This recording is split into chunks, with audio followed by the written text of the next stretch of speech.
It's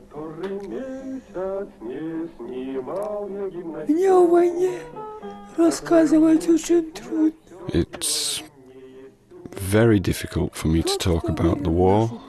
Immediately I remember everything. Those who believed in our victory, the majority of them survived. The ones who died were the ones who didn't believe in victory. In a regiment of 3,000 people,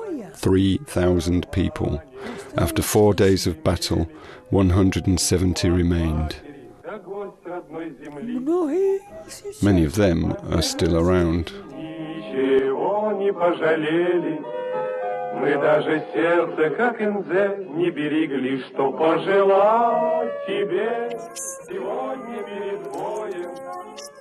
You know, they all understood that they were dying defending their homeland. Someone said, "Help me, save me, I still haven't seen my children," or "I still haven't seen a newborn baby," or "I have a lot of children." People asked a lot, but we were powerless in the face of, well, we were powerless. Dying for the fatherland with the people isn't like dying as an enemy of the people.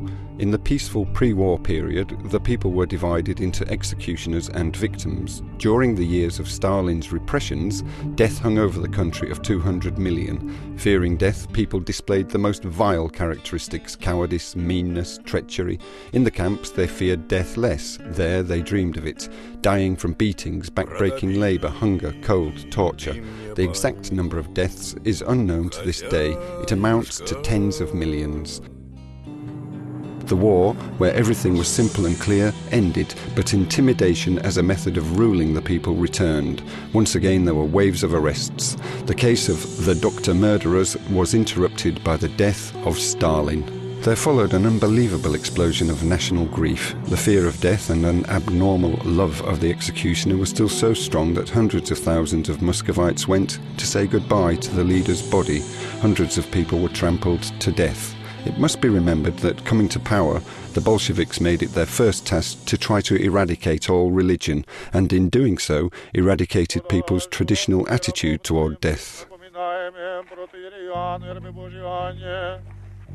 The foundation and centre of the new world of the Bolsheviks became the corpse of Lenin, which to this day lies in the mausoleum. Can we really be surprised that the souls of those who survived the Soviet hell were so distorted that they were unable to begin a human life immediately? Before, we somehow grew up, I don't know, on patriotism, but now it's all money, money. What comes next? That's it. What comes next? That's the big question.